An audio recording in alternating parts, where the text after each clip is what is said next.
Exodus chapter 21. The Lord continued, "Here are the legal decisions to be used by the Israelites. 2. Whenever you buy a Hebrew slave, he will be your slave for 6 years. In the 7th year, he may leave as a free man without paying for his freedom. 3. If he comes to you by himself, he must leave by himself. If he comes as a married man, his wife may leave with him. For if his master gives him a wife, and she gives birth to sons or daughters, the wife and her children belong to the master, and the slave must leave by himself. 5. But if he makes this statement, I hereby declare my love for my master, my wife, and my children. I don't want to leave as a free man. 6. Then his master must bring him to God. The master must bring him to the door, or the door frame, and pierce his ear with an awl. Then he will be his slave for life. 7. Whenever a man sells his daughter into slavery, she will not go free the way male slaves do. 8. If she doesn't please the master who has chosen her as a wife, he must let her be bought back by one of her close relatives.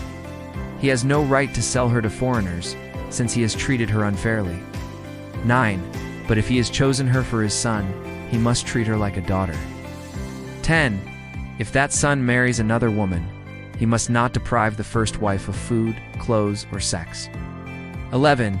If he doesn't give her these 3 things, she can go free, without paying any money for her freedom. Laws concerning injury to people. 12. Whoever strikes someone and kills him must be put to death. 13. If it wasn't done intentionally, but God let it happen, the killer should flee to a place I will set aside for you. 14. But whenever someone becomes so angry that he plans to kill his neighbor, you must take him away from my altar and put him to death. 15. Whoever hits his father or mother must be put to death. 16. Whoever kidnaps another person must be put to death, whether he has sold the kidnapped person or still has him. 17. Whoever curses his father or mother must be put to death. 18. This is what you must do whenever men quarrel and one hits the other with a rock or with his fist and injures him so that he has to stay in bed. 19. If the injured man can get up again and walk around outside with a cane, the one who hit him must not be punished. He must pay the injured man for the loss of his time and for all his medical expenses. 20. Whenever an owner hits his male or female slave with a stick so that the slave dies from the beating, the owner must be punished. 21. But if the slave gets up in a day or 2, the owner must not be punished. The slave is his property. 22. This is what you must do whenever men fight and injure a pregnant woman so that she gives birth prematurely. If there are no other injuries, the offender must pay whatever fine the court allows the woman's husband to demand. 23. If anyone is injured, the offender must pay a life for a life, 24 an eye for an eye, tooth for a tooth, a hand for a hand, a foot for a foot, 25 a burn for a burn, a bruise for a bruise, a wound for a wound. 26. Whenever an owner hits his male or female slave in the eye, and the slave is blinded, must let the slave go free to make up for the loss of the eye.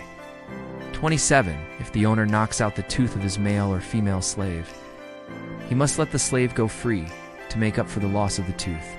28. Whenever a bull gores a man or a woman to death, the bull must be stoned to death, and its meat may not be eaten. The bull's owner is free from any liability. 29. But if the bull has had the habit of goring, and the owner has been warned but has not kept it confined, and it kills a man or a woman, then the bull must be stoned and its owner must be put to death too. 30. However, if only a cash settlement is demanded from the owner, the bull's owner may save his life by paying whatever price is demanded of him. 31. If the bull gores someone's son or daughter, this same ruling applies. 32. If the bull gores a male or female slave, its owner must pay 12 ounces of silver to the slave's master, and the bull must be stoned. Laws concerning property. 33. Whenever someone opens up a cistern or digs a new one and doesn't cover it and a bull or a donkey falls into it, 34. The owner of the cistern must make up for the loss. He must pay money to the animal's owner, and then the dead animal will be his. 35. Whenever one person's bull kills another person's bull, he must sell the live bull and divide the money between them. They must divide the dead bull too. 36. However, if it was known that the bull had the habit of goring, and its owner didn't keep it confined, the owner must make up for the lost bull for bull land. Then the dead bull will be his. Key teachings. God cares for justice in daily life. His laws covered social, economic, and personal matters. Human dignity is protected. Even servants had rights and protection from abuse. Justice must be fair and proportional. The eye for an eye principle ensures punishment fits the crime. Life is sacred. Murder carried the highest penalty because humans are made in God's image. Responsibility for harm is required. Negligence leading to injury or death brought accountability. Compassion for the vulnerable. Women, servants, and the weak received special legal protections. God is a God of order. Society functions best when laws are respected and upheld. Thank you for joining today's Bible study. God bless you.